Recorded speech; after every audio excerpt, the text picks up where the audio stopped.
யாருடைய புகைப்படம் நிறைவாகவில்லையோ அந்த நபர் இந்த பிக் பாஸ் சீசன் 7 விட்டு வெளியேறி விடுவார். ஐயோ, இதுக்கு இவ்வளோ பில்டப்லாம் தேவையே இல்லை. எல்லாருக்குமே ரொம்ப நல்லாவே தெரியும் யார் வெளியில் போகிறா அப்படின்ட்டு. அனன்யா ராவ் தான் வெளியில் போகிறாங்க. ஆக்சுவலாக இந்த பருத்தி மூட்டை வராமலே இருந்திருக்கலாம். ஆக்சுவலாக இது பருத்தி மூட்டைலாம் கிடையாது, ஒரு வெத்து மூட்டை. அதனால தான் மக்கள் வாரமே இதை எவிக் பண்ணிட்டாங்க. ஸோ நம்ம தான் புரியாமல் ஐயோ அது பர்ஃபார்மன்ஸை பார்க்காமலே அனுப்பிச்சிட்டோமே அப்படின்னு ஒரு ஏக்கத்தில் இருந்த நான்லாம் கூட.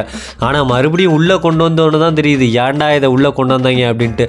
ஸோ பிக் பாஸ் சீசன் 7 மறுபடியும் சொருகப்பட்ட ஒரு தேவையில்லாத ஆணி தான் இந்த அனன்யா ராவ். ஏன்னா இவ்வளோ பெரிய கோல்டன் ஆப்பர்ச்சுனிட்டி 2வது டைம் கிடச்சி, ஸோ இவ்வளோ இஷ்யூஸ் இருந்துச்சு, ஏதாவது ஒன்று அட்ரஸ் பண்ணி ஸோ இந்த புள்ளி கேங் பக்கம் சேராமல் இருந்திருந்தா இது ஏதாவது இன்னும் 2-3 வாரமாவது இருந்திருக்கும்.